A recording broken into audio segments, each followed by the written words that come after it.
panas. Oke guys, halo.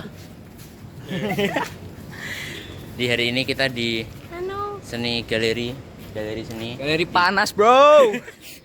di Kota Lama. Jadi kita akan menjelaskan karya-karya seni yang ada di dalam sana. Kenalan sih toh. Kenalan sih. Yo yo. Kenalan. Ayo, no. Gini. Gini. Aku Ano. Alkina. Alan. Kevin. Kenny. Panas bro. Kenal ya, Pak. Kenal ya, Pak. Panas. Dapat.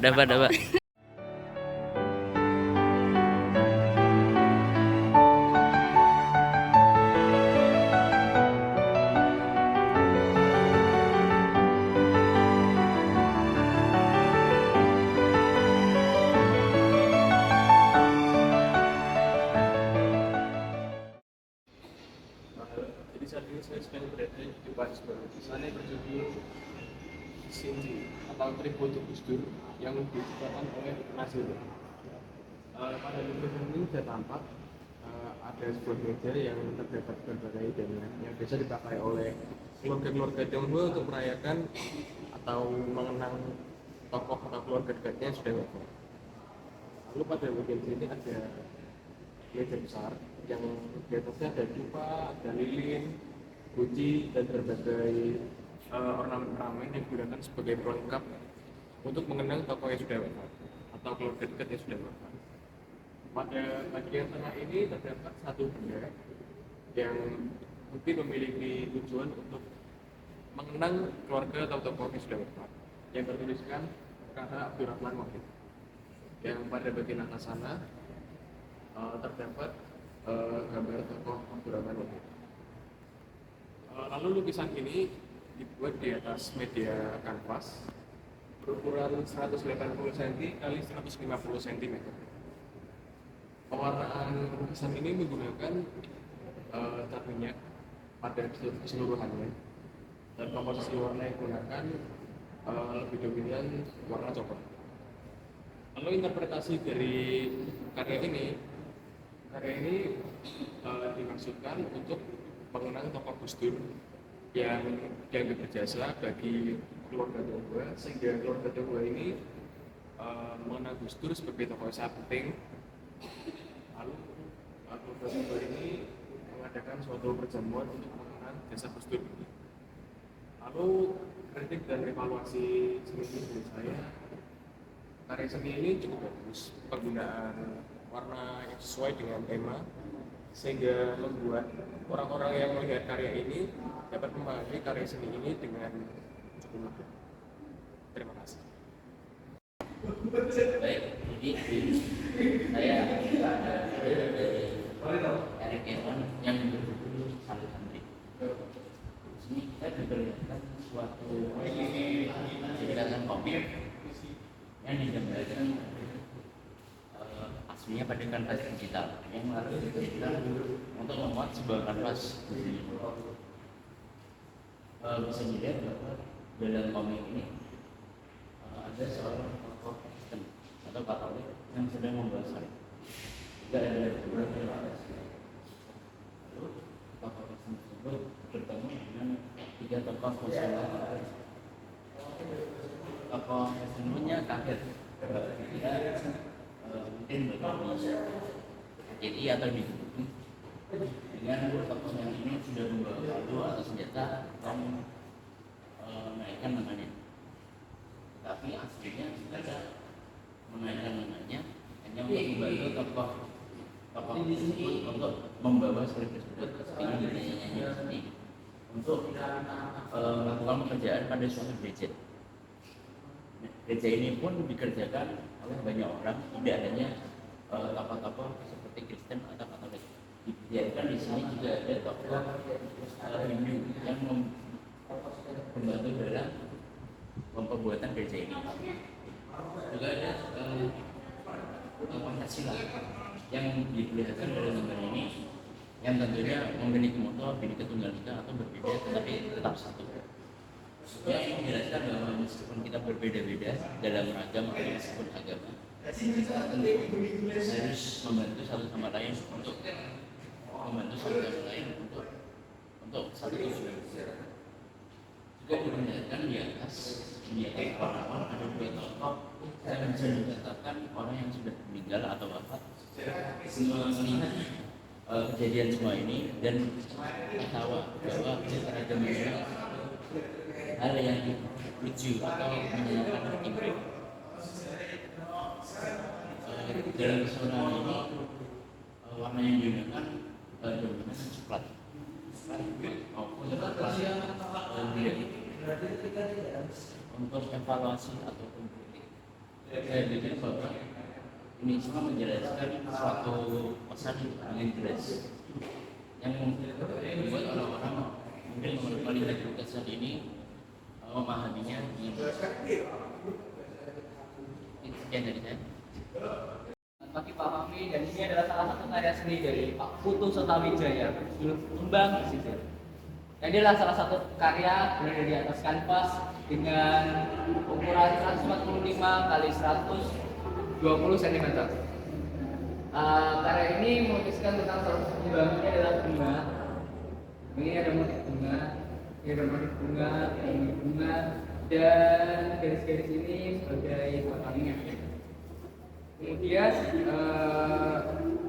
kanvas ini juga menggunakan background warna abu-abu ya kalau kita lihat, dan kemudian ada bercak-bercak warna biru.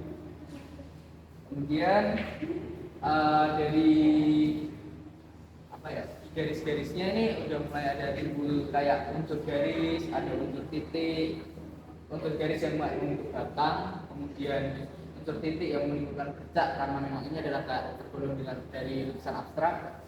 Kemudian ada juga mungkin bidang-bidang seperti setengah lingkaran atau setengah oval. Kemudian tekstur gelap terangnya yang di sini warna pastel, di sini lebih kerasa pekat, sampai sini mulai muda, ada warna putih, ini percampuran warna-warna yang bukan warna terang ya.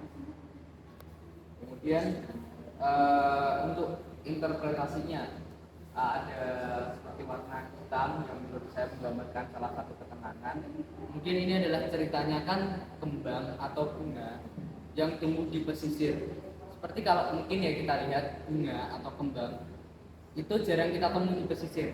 Berarti menurut saya arti dari cerita ini adalah salah satu bunga atau kembang yang bisa hidup di pantai atau di pesisir atau di pasir. Itu kan adalah salah satu kekuatan atau hampir kemustahilan yang terjadi. Ini adalah salah satu kayak semangat atau salah satu ungkapan bahwa dimanapun kita hidup itu kita tuh bisa kayak semangat walaupun itu mustahil.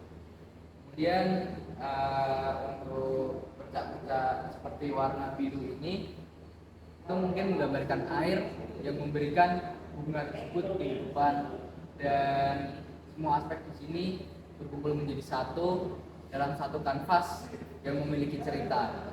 Kalau untuk evaluasinya Pak, evaluasi itu kayak saya kurang tahu atau kurang paham, karena ini adalah salah satu karya dari seniman, memang benar-benar seniman terkenal, dan menurut saya sendiri karya atau lukisan terburuk pun memiliki cerita terbaik. Jadi karya ini pun seharusnya menurut Bapak Putu itu harusnya memiliki cerita terbaik, dan saya belum memiliki kapasitas untuk mengkritik atau mengevaluasi. Kalau dari segi penataannya mungkin bisa harusnya di sini diberi kaca atau pengaman supaya pengunjung tidak menyentuh atau melanggar batas-batas yang mungkin bisa merusak karya dari Pak Putu. Terima kasih Pak Fahmi. Sampai jumpa. Baik, jadi pada kesempatan kali ini saya sedang berada di depan sebuah lukisan yang ada di art gallery. Lukisan ini berjudul lukisan ini berjudul Adunun ini dibuat oleh Pramono S. Pramono. Lukisan ini menggunakan cat akrilik terus dilukis di atas sebuah kanvas. Ukuran kanvasnya ini adalah 50 cm kali 80 cm. Baik, selanjutnya saya akan deskripsikan tampilan luar dari lukisan ini. Jadi di sini ada sebuah gambar seorang masyarakat atau manusia yang sudah tinggal ke atas yang melihat gambar seseorang dengan penampilan kadrun atau kadal gurun ini. Nah, di bawah kadal gurun ini ada sebuah kursi yang menandakan sesuatu yang mewah. Lalu di belakang gambar seorang kadrun ini ada kadrun-kadrun lain yang berupa bayang-bayangan. Dan di atasnya ada gambar bendera Indonesia dan latar balok. Nah, lukisan ini menggunakan aliran ekspresionisme dan lukisan ini menggambarkan bagaimana pelukis itu ingin mengekspresikan ide yang dia miliki. Nah, selanjutnya saya akan menjelaskan maknanya. Nah, di sini maknanya adalah kadrun. Kadrun itu adalah seorang kadal gurun. Kadal gurun ini digambarkan sebagai seorang pejabat negara Indonesia. Nah, kenapa saya bisa mengatakan itu adalah pejabat? Karena di sini ada sebuah kursi mewah yang menggambarkan pejabat-pejabat yang ada di Indonesia. Nah, pejabat di Indonesia ini berupa kadrun ini memiliki bayang-bayang berupa orang lain atau bawahan yang juga seekor kadrun. Nah, kadrun itu sendiri adalah sebuah istilah yang digunakan dalam politik Indonesia. Nah, itu untuk menyebut orang-orang yang dianggap berpikiran sempit, terutama karena dipengaruhi oleh gerakan ekstremisme dan fundamentalisme. Nah, di sini kadrun ini itu digambarkan sedang berbicara mengenai paham-paham akan Indonesia dan mungkin kedepannya Indonesia mau bagaimana. Di sini di bagian kadrun ini ada gambar Pancasila yang menandakan seseorang ini benar-benar menganggap dirinya paham akan Pancasila itu yang digambarkan dengan burung Garuda di sini. Nah, dari sini kita bisa mengambil makna bahwa lukisan ini menggambarkan situasi bagaimana politik di Indonesia ini sedang berjalan. Situasi ini menggambarkan bahwa pemimpin-pemimpin dan pejabat di Indonesia itu mungkin banyak yang hanya omong doang dan masyarakat Indonesia secara umum digambarkan dengan orang yang ada di sini itu hanya bisa melihat dan mungkin ketakutan dengan apa yang mereka katakan dan inginkan. Entah perkataan itu tersebut sangat melenceng dari Bhinneka Tunggal Ika atau sebagainya. Nah, selanjutnya saya akan memberikan evaluasi dari lukisan ini. Kalau dari saya, lukisan ini yang menjadi evaluasi adalah di sini, digambar burung Garuda ini. Burung Garuda itu pastinya memiliki detail-detail yang lebih mendalam dan di sini digambarkan kurang detail, apalagi dalam tulisan di bawah burung Garuda itu seharusnya ada tulisan Bhinneka Tunggal Ika. Dan di sini belum mendetail dan ini menjadi salah satu evaluasi supaya bisa lukisan ini didetailkan dengan lebih supaya lukisan ini bisa digambarkan dengan lebih maksimal. Sekian dari saya, terima kasih. Halo semuanya, jadi pada saat ini saya sedang berada di depan lukisan yang merupakan karya dari Bambang Heras yang sering temukan di museum-museum dan galeri-galeri seni. Jadi lukisan ini berjudul Pendoa yang dituangkan dalam menggunakan cat akrilik di dalam kanvas yang berukuran 150 cm kali 120 cm. Di sini saya melihat orangnya sedang berlutut dan berenang seperti sedang berdoa. Lalu di sini saya melihat ada kelas dan ada tetesan air. Dan sini seperti ada coretan warna merah seperti bentuk salib. Di sini seperti lukisan yang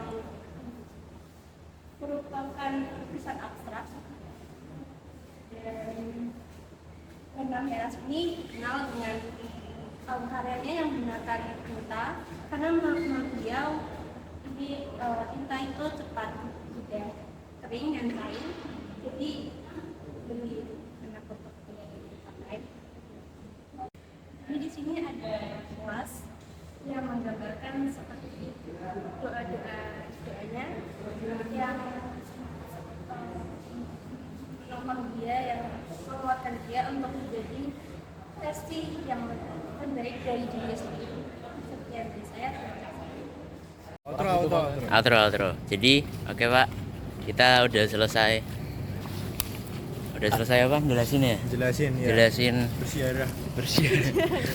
lukisan. Udah capek kepanasan. Udah sekarang capek mau kepanasan, ke kita pulang selanjutnya Pak, mau ke Gelato. kita mau ke Gelato. Nah, kalau itu nggak usah di videoin Pak. Dadah Pak.